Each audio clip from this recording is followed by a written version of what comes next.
बिस्मिल्लाहिर्रहमानिर्रहीम। अस्सलाम वालेकुम एवरीवन। उम्मीद है कि आप सब खैरियत से होंगे। आज की वीडियो का टॉपिक है बेरिफ्ट। ये एक पोइम है जो रॉबर्ट फ्रॉस्ट ने लिखी है। आज की इस वीडियो में इस पोइम के टाइटल की सिग्निफिकेंस को देखेंगे, पब्लिकेशन, राइम, रिदम, मीटर और स्टेंजा को देखेंगे। उसके बाद हम देखेंगे कि इसकी सेंट्रल थीम कौन सी है, इंपॉर्टेंस क्या है इस पोइम की, इसका बैकग्राउंड क्या है। उसके बाद लाइन बाय लाइन इसको एनालिसिस करेंगे, इसकी समरी को पढ़ेंगे ताकि हमें ये पोइम थॉरली समझ आ जाए। लिटरेरी डिवाइसेस को डिस्कस करने की कोशिश करेंगे ताकि हमें इसका स्टाइलिस्टिक एनालिसिस का भी थोड़ा सा अंदाजा हो जाए। पर आज की इस वीडियो की तरफ जाने से पहले मैं यूट्यूब पे आपको अपना चैनल दिखाना चाहती हूँ। PSELN यूट्यूब पे मेरा चैनल है जिस पे लिटरेचर और लिंग्विस्टिक्स के बहुत सारे टॉपिक मैंने अपलोड किए हुए हैं। अच्छी बात यह है कि हर वीडियो के नोट्स उस वीडियो के डिस्क्रिप्शन बॉक्स में मैं दे देती हूँ। अब चलते हैं अपने आज के टॉपिक की तरफ। सबसे पहले टाइटल को डिस्कस कर लेते हैं। टाइटल का मतलब है बेरिफ्ट। बेरिफ्ट एक ऐसे बंदे को कहते हैं जिसको लूट लिया गया हो। एक ऐसा बंदा जिससे कोई चीज़ छीन ली गई हो उसको बेरिफ्ट कहते हैं। तो हमें टाइटल से पता लग जाता है कि जो हमारा पोइट है, जो हमारा ऑथर है, उसको ऐसा लग रहा है कि उससे कोई चीज़ छीन ली गई है या फिर वो बहुत ज़्यादा उदास है। क्योंकि उससे अकेला महसूस हो रहा है। उसके बाद अगर की पॉइंट्स देखें तो ये एक ऐसी पोइम है जिसके अंदर 16 लाइनें हैं लेकिन स्टैंजा कोई भी नहीं है, यानी कि 16 लाइनों का एक स्टैंजा मौजूद है और राइमिंग स्कीम यहाँ पे लिखी हुई है जो किसी तरतीब से नहीं है। इसके बाद हम ये देखते हैं कि ये पोइम गाने की सूरत में पढ़ी जा सकती है, इसलिए हम इसको लिरिकल कहते हैं। अगर टाइम पीरियड देखें कि इसको कब पब्लिश कराया गया था तो 1893 के अंदर इसको पब्लिश कराया गया था। राउंड अबाउट ये डेट कंफर्म नहीं है, बहुत जगह से मैंने कोशिश की। अगर इसके अंदर टोन देखें तो जो हमारा ऑथर है, जो हमारा राइटर है, बेसिकली वो एक हाई विंड में एक घर के अंदर मौजूद है और वो अकेला है। जब वो घर के अंदर इस इमरजेंसी की सिचुएशन के अंदर, इस फेयरफुल सिचुएशन के अंदर अपने आप को अकेला पाता है तो वो मेलनकोली यानी कि उदासी महसूस करता है और फिर अपने आप को उम्मीद भी दिलाने की कोशिश करता है। इसके बाद अगर हम इसका सेंट्रल आइडिया, सेंट्रल थीम देखें तो बेरिफ्ट एक ऐसी पोइम है जिसमें जो हमारा पोइट है वो एक घर के अंदर उदास खड़ा है। उदास इसलिए क्योंकि बाहर बहुत तेज़ हवा चल रही है और उसे डर है बाहर तेज़ चलने वाली हवा से। तो जब वो घर के अंदर अकेला है तो वो ये महसूस करता है कि वो दुनिया के अंदर भी अकेला है और अगर खुदा की ताकत उसके साथ मौजूद ना हो, यानी कि उसका गॉड पे फेथ ना हो, तो वो और भी ज़्यादा अकेला है। अंधेरे में रोशनी की मानंद है उसका खुदा पे यकीन करना।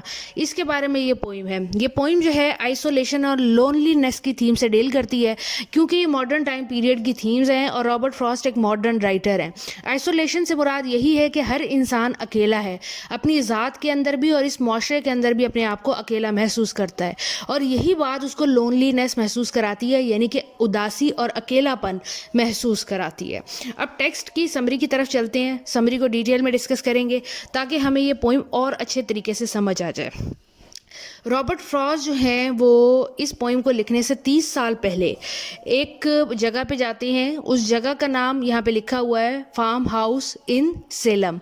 अब ये न्यू हेमस्फेयर के अंदर फार्म हाउस है और वहाँ पे वो एक हाई विंड का शिकार होते हैं, यानी कि एक ऐसी विंड में मौजूद होते हैं, ऐसी हवा चलती हुई महसूस करते हैं जो कि बहुत ज़्यादा तेज़ है और इतनी तेज़ विंड वो चल रही है, इतनी तेज़ वो हवा चल रही है कि हमारा जो पोइट है उसको डर लग रहा है।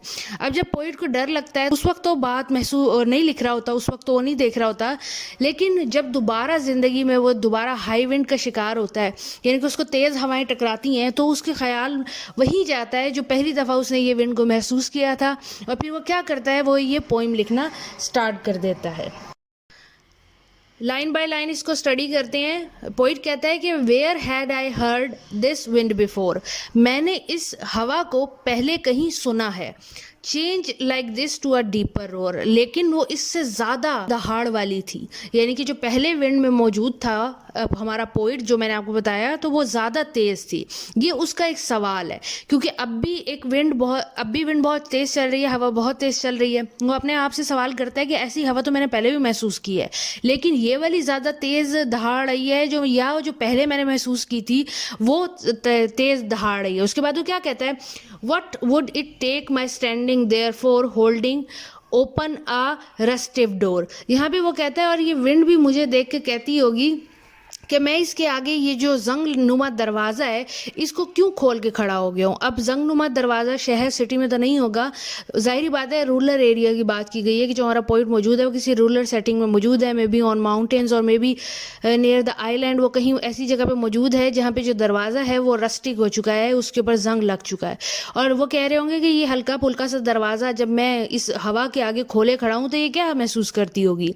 Looking down hills to a for the shore, summer was past and the day was past। अब यहाँ पे पता लगता है कि वो एक ऐसे शोर पे, साहिल समंदर पे है जिसके पीछे पहाड़ियाँ हैं, यानी कि रफ हिल्स मौजूद हैं। ये अपनी वो सेटिंग बता रहा है। उसके बाद वो बताता है कि समर ऐसे ही गुजर गया जैसे कि ये दिन भी गुजर गया। फर्दर पॉइंट ये कहता है कि जो ये क्लाउड्स हैं आसमान में, ये छींटे की तरह बिखरे हुए हैं, और जब मैं सहन में आके खड़ा होता हूँ, अपने पोश में आके खड़ा होता हूँ और फ्लोर के ऊपर मेरे पैर मौजूद हैं, तो जो लीव्स हैं, leaves got up in a coil and hedge, वो गोल गोल हवा के भंवरे के अंदर घूमना शुरू कर देते हैं। Blindly stuck at my knees and miss, और कभी वो मेरे घुटने से टकराते हैं और कभी वो दोबारा उस हवा के गोले के अंदर घूमना शुरू कर देते हैं। Something sinister in the tone told me my secret must be known, और मुझे इस वक्त ऐसा महसूस हो रहा है कि ये जो अकेले अकेले पत्ते उड़ रहे हैं ये बेसिकली मुझे टकरा टकरा के ये कह रहे हैं कि हम तुम्हारा सीक्रेट जानते हैं। World I was in the house alone somehow must have gotten aboard, और यहाँ पे वो कहते हैं जिस घर में मैं अकेला मौजूद था मुझे लगता है कि उस घर को मेरा सीक्रेट पता लग गया है। Word I was in my life alone, क्योंकि जैसे कि घर के अंदर मैं मौजूद हूँ और घर ये देख रहा है, चीज़ें ये देख रही हैं कि मैं अकेला हूँ, तो इसी तरह उन्हें ये भी पता लग गया है कि मैं ज़िंदगी के अंदर भी अकेला हूँ। Word I had no one left but God, और मेरी ज़िंदगी में कोई भी मौजूद नहीं सिवाय खुदा के। बेसिकली पोइट जो है एक साहिल समंदर पे पहाड़ियों के बीच में छोटा सा घर मौजूद है, उसके अंदर है, और बहुत तेज़ हवा चल रही है। और जब बहुत तेज़ हवा चल रही है तो वो ये सोचता है कि ये जो हवा इतनी तेज़ चल रही है ये वाली ज़्यादा तेज़ है या जो पहले हवा मैंने महसूस की थी आंधी तूफान वो ज़्यादा तेज़ था।